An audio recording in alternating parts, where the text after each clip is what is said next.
വിശുദ്ധ ദൈവമാതാവിന്റെ മധ്യസ്ഥതയിൽ Ernakulam Saint Mary's Orthodox Cathedral 100ാം വാർഷികത്തിലേക്ക് പ്രവേശിക്കുകയാണ്. 20ാം നൂറ്റാണ്ടിന്റെ ആരംഭത്തിൽ എറണാകുളത്തെ ഓർത്തഡോക്സ് വിശ്വാസികൾ തൃപ്പൂണിത്തുറ, ആലുവ എന്നിവിടങ്ങളിലെ ദേവാലയങ്ങളെ ആശ്രയിക്കേണ്ടി വന്നിരുന്നു. 1926 എറണാകുളം ബോട്ട് ജെട്ടിക്ക് സമീപം വാങ്ങിയ 28 സെന്റ് സ്ഥലത്ത് ലളിതമായൊരു ദേവാലയം ഉയർന്നു വന്നു. 1926 ഒക്ടോബർ 6 ഗീവർഗീസ് മുറിമറ്റത്തിൽ അച്ഛൻ ആദ്യ കുർബാന അർപ്പിച്ചു. MP പത്രോസ് അച്ഛൻ, പിന്നീട് പത്രോസ് മാർ ഒസ്താത്തിയോസ് തിരുമേനി, ആദ്യ വികാരി ജേക്കബ് മുറീക്കൽ അച്ഛൻ എന്നിവരും പങ്കാളികളായിരുന്നു. ശ്രീമാൻ PV കുര്യനായിരുന്നു പ്രഥമ ട്രസ്റ്റി. ജേക്കബ് മുറീക്കൽ അച്ഛൻ 40 വർഷം ഇടവകയിൽ സേവനമനുഷ്ഠിച്ചു. വിശ്വാസ സമൂഹത്തിന്റെ വളർച്ചയെ തുടർന്ന് 1959 പള്ളി പുനർനിർമ്മാണം നടത്തുകയും 1962 ജനുവരി 14, 15 തീയതികളിൽ പരിശുദ്ധ ബസേലിയോസ് ഗീവർഗീസ് ദ്വിതീയൻ കാതോലിക്ക ബാവായുടെ മുഖ്യ കാർമ്മികത്വത്തിൽ കൂദാശ ചെയ്യുകയും ചെയ്തു. നഗരത്തിന്റെ വിവിധ ഭാഗങ്ങളിൽ പുതിയ ആരാധനാലയങ്ങൾ സ്ഥാപിക്കാൻ സെയിന്റ് മേരീസ് പള്ളി മുൻകൈയെടുത്തു. ചിറ്റൂർ റോഡ് സെമിത്തേരിയും ചാപ്പലും, എളംകുളം സെയിന്റ് ഗ്രിഗോറിയോസ് ചാപ്പലും സെമിത്തേരിയും, പാലാരിവട്ടം സെയിന്റ് ജോർജ് ഓർത്തഡോക്സ് പള്ളിയും, തേവര സെയിന്റ് തോമസ് ഓർത്തഡോക്സ് പള്ളിയും, വൈറ്റില സെയിന്റ് ഗ്രിഗോറിയോസ് പള്ളിയും.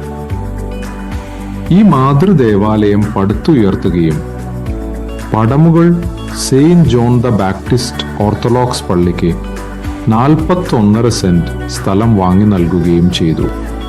സഭാചരിത്രത്തിൽ ഈ ദേവാലയത്തിന് വലിയ പ്രാധാന്യമുണ്ട്. 1972-73 കാലഘട്ടത്തിലെ വെല്ലുവിളികൾ നിറഞ്ഞ നാളുകളിൽ മലങ്കര ഓർത്തഡോക്സ് സഭയിലെ എറണാകുളം പ്രദേശത്തുള്ള ഭദ്രാസനങ്ങളെ ധൈര്യത്തോടും ഐക്യത്തോടും കൂടി നയിച്ച പല നിർണായകമായ ആലോചനകൾക്കും തീരുമാനങ്ങൾക്കും ഈ ദേവാലയം സാക്ഷ്യം വഹിച്ചു.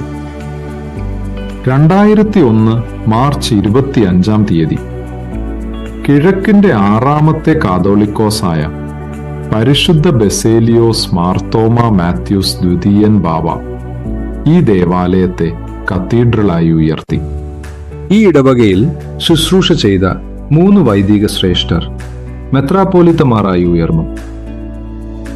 ജോസഫ് മാർ പക്കോമിയോസ്, പിൽക്കാലത്ത് പരിശുദ്ധ കാതോലിക്കയായി വാഴിക്കപ്പെട്ട പൗലോസ് മാർ മെലിത്തിയോസ്, യുഹാനോൻ മാർ പോളിക്കർപ്പോസ്.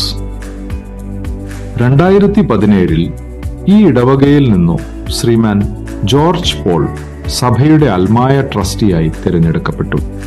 സഭാചരിത്രത്തിൽ ഈ ദേവാലയം നിരവധി പ്രമുഖ അതിഥികളുടെ സന്ദർശനങ്ങൾക്ക് സാക്ഷിയായി.